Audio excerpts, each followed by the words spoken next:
Today we'll be replacing the left wheel hub and bearing on a '99 Toyota Camry, and we'd like to give special thanks to GMB for providing the replacement parts. We're replacing these bearings because the left side is making a high-pitched whining noise when we make a right-hand turn at speeds above 40 miles an hour.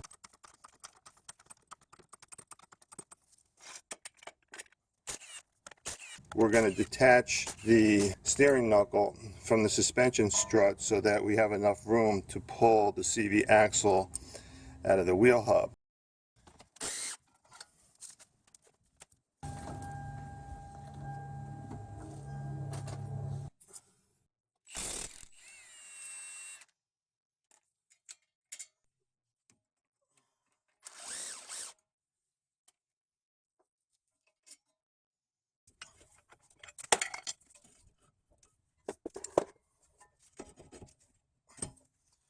Now, if you have a hard time getting the rotors out, you could use a 12mm bolt that secures the brake line to the strut and screw that into one of the two holes of the rotor to force the rotor off the hub.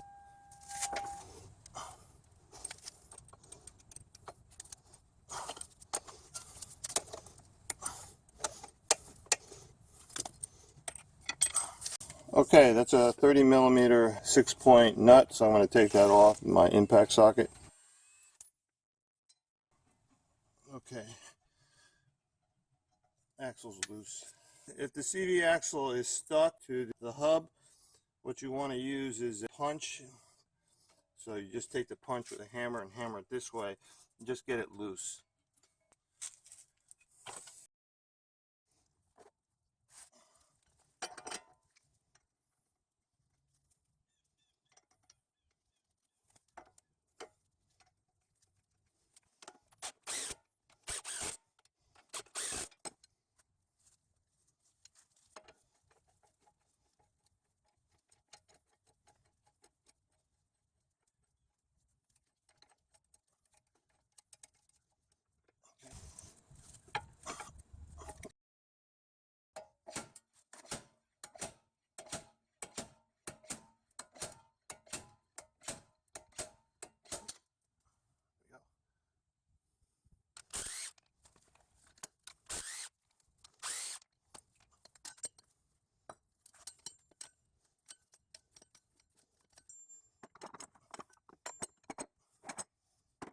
Now I'm going to turn the steering wheel to the right so I can get easier access to the tie rod end. I'm going to detach the tie rod end away from the steering knuckle, and then I'll remove these two bolts that holds the strut to the knuckle.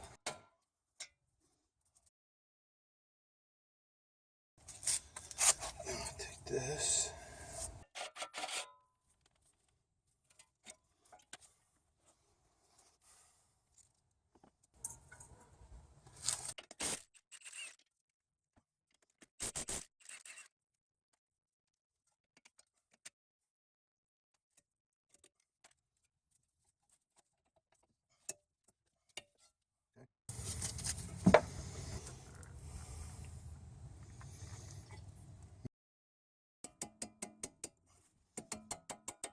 Okay, you've got a little gap forming right in there.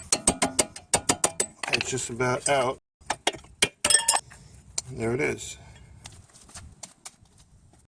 Clean this up. There's a spring clamp right in here.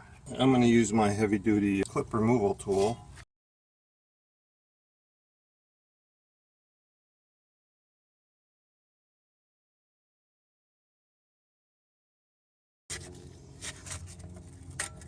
There it is.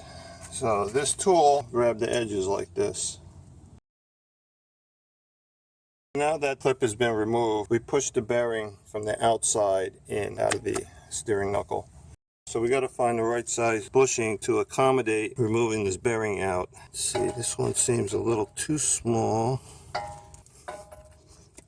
That should be about right. So this sleeve will accommodate this new bearing, the diameter. So this is what we'll use to force the old bearing out of race into.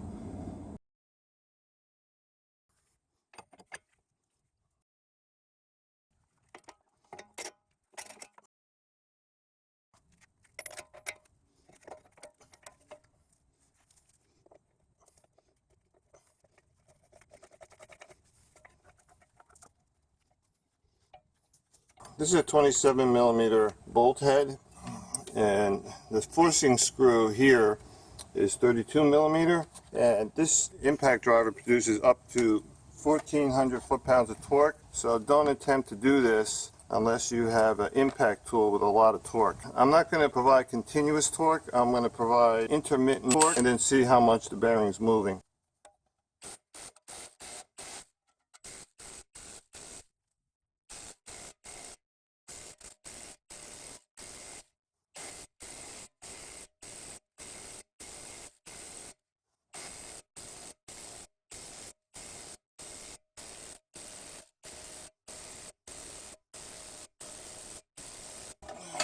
Take a little break. Whew, that's a lot of torque. You can see it's starting to move.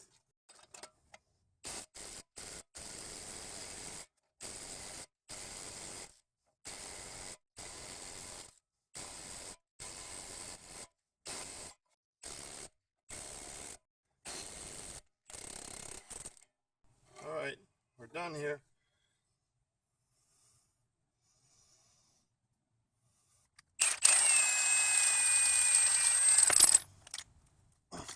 There it is. The bearing's stuck a little bit in the sleeve. Just punch it out. So we cleaned up any corrosion buildup inside here and put some penetrating oil. Now we're ready to press in the bearing. Find the appropriate size collar that meets its diameter. Yeah, that should work.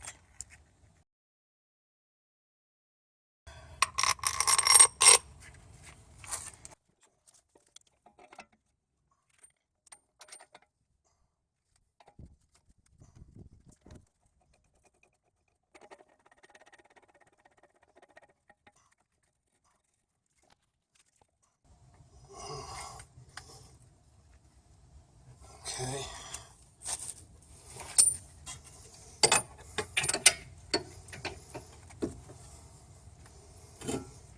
Okay, here we go.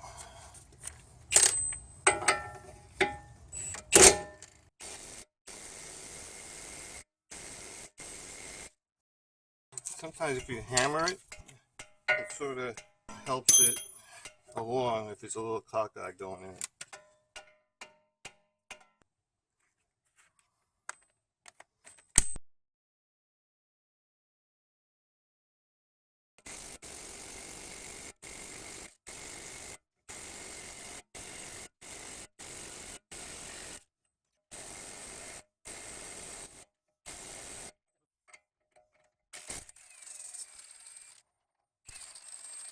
We just have to go a little bit more.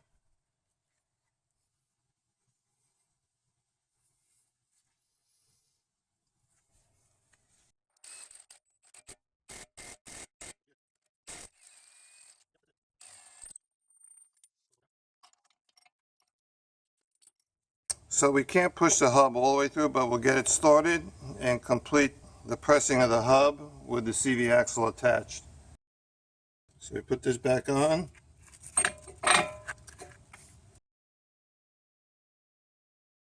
So we use an adapter that's as close as possible to the diameter of the interior of this hub right here. So we go like that.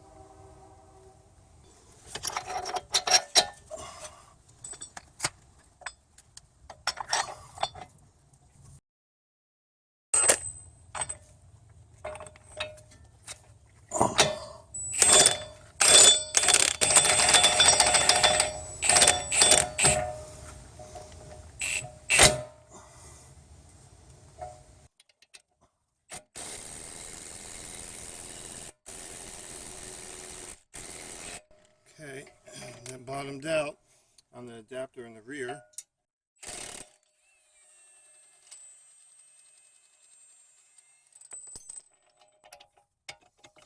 The hub stops when it makes contact with this adapter, and this part of the adapter is putting pressure on the inner race over here until it's flush with the hub. So the remainder of the hub gets pressed in once we attach the CV axle. That should extend. That's got to get pushed in, and it's pressing against here, this part of the CV axle.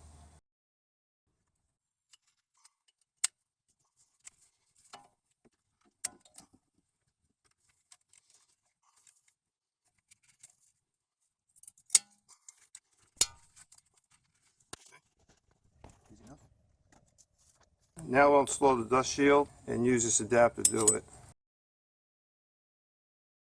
I'll line it up with the ABS hole and just give it a few taps with a hammer.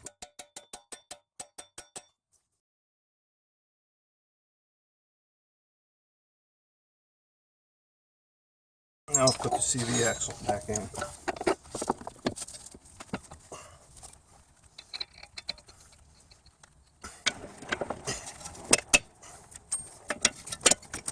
Okay, now we'll seat the rest of the hub. So you're going to see this move in a little bit. To give you an idea how much it's moving, I got this paint mark right over here. So just observe the paint mark.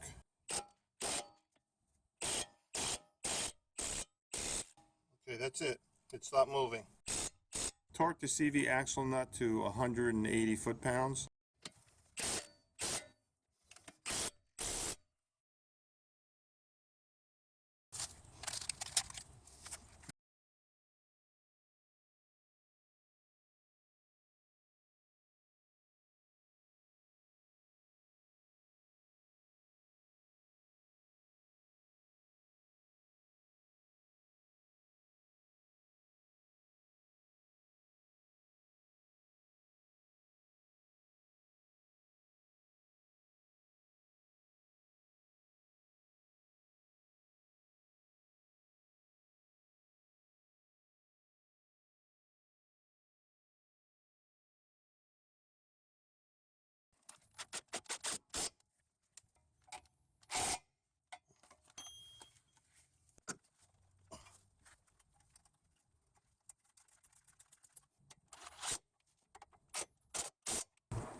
And we're done.